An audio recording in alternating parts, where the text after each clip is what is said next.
हाथ बंटवाती है और खेत में सब्जियों में कुछ केमिकल्स डालती है।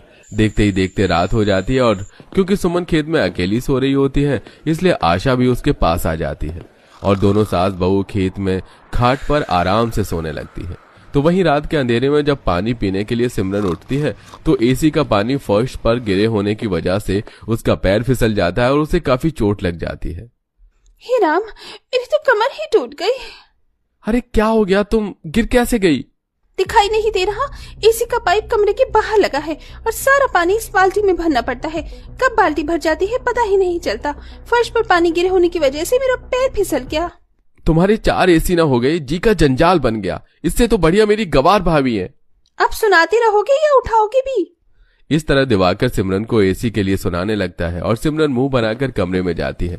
समय यूं ही बीतता है और एक दिन, बहू दिवाकर, तुम्हारी मौसी जी की तरफ से इनविटेशन आया है। उनके बेटे की शादी है, हम सबको उनके गांव जाना पड़ेगा। मैं नहीं जाने वाली, वहाँ पता नहीं एसी हो या ना हो। बहू, अगर तू नहीं गई तो लोग 4 तरह की बातें करेंगे। वहाँ भले ही एसी न मिले पर तुझे गर्मी का एहसास नहीं होगा, और वैसे भी 2 ही दिन की तो बात है। घर वालों के फोर्स करने पर सिमरन मान जाती है और पूरा परिवार सुमित्रा के घर जाता है। क्योंकि शादी का घर था इसलिए सुमित्रा ने छत पर सभी के सोने का अरेंजमेंट कर रखा था। अब जब छत पर सब सोने के लिए जाते हैं पर सिमरन कमरे में बैठी होती है।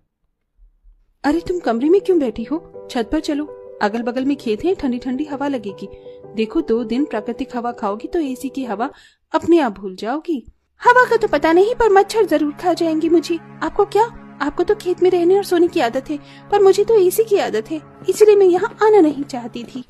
बहू अब आ गई है तो चल, सब ऊपर छत पर ही सो रहे हैं। आशा की जिद करने पर मुंह बनाकर सिमरन ऊपर जाती है और सभी के साथ छत पर सोती है। क्योंकि आसपास में खेत थे इसलिए ठंडी ठंडी हवा लग रही थी। कुछ देर बाद सिमरन को इतनी ठंड लगती है कि वो चादर ओढ़ लेती है और अगली सुबह इतना बोलकर सिमरन वहां से उठकर चली जाती है। कुछ देर बाद कुछ रस्में पूरी करने के लिए सभी औरतें दूल्हे के साथ खेत जाती हैं और जब सभी रस्में कर रहे होते हैं तो उसी वक्त सिमरन एक पेड़ के पास जाकर बैठ जाती है जहां उसे काफी ठंडी हवा लगती है। सच में नेचुरल हवा की तो बात ही अलग है। मैं बेकार ही परेशान हो रही थी। सिमरन को पेड़ के नीचे ठंडी हवा काफी ज्यादा पसंद आती है और उसकी आंख लग जाती है। इसी तरह पूरा परिवार शादी अटेंड करके जब अपने घर जाता है तो घर जाते ही सिमरन एसी चलाती है और ज्यादा लोड उठाने की वजह से एमसीबी गिर जाती है और तभी बिजली का बिल आता है और बिल देखकर सिमरन सभी से कहती है, जितनी एसी चलती नहीं है उससे ज्यादा तो इसने मुझे परेशान करके रख दिया है। कभी एमसी गिर जाती है तो कभी खुद खराब हो जाती है और लाइट तो यहाँ रहती